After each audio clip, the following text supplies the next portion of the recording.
Smog की मेजबान Sumbal Zia bulletin का बाकायदा आगाज करते हैं और शामिल करते हैं अब तक की अहम तरीन खबरें।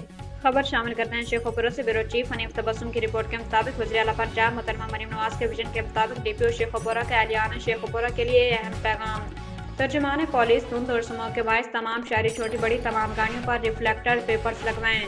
मौसमियाती तब्दीली के पेश नज़र धुंध और स्मॉग में तेज रफ्तार ड्राइविंग ना करें। ट्रैक्टर ट्राली और दूसरी गाड़ियों की फोग लाइट्स लगवाएं और बैक लाइट्स लाजमी चलाएं। मोटरसाइकिल बैलगाड़ी रेहड़ियां चलाने वाले शहरी रिफ्लेक्टर पेपर्स की पाबंदी को यकीनी बनाएं। सीट बेल्ट की पाबंदी, बिना हेलमेट ड्राइविंग ना करें और इशारे लाजमी चलाएं। धुंध और स्मोक में ड्राइविंग के दौरान अगली गाड़ी से मुनासिब फासला रखें और अचानक ब्रेक लगाने से गुरेज करें। वालिदैन अपने बच्चों को मौसमियाती तब्दीली के बारे में आगाह करें और बिना ज़रूरत ड्राइविंग ना करने दें। हमारी ज़रा सी एहतियात खुद को और दूसरों को बड़े हादसे से बचा सकती है। डीपीओ बिलाल जफर शेख।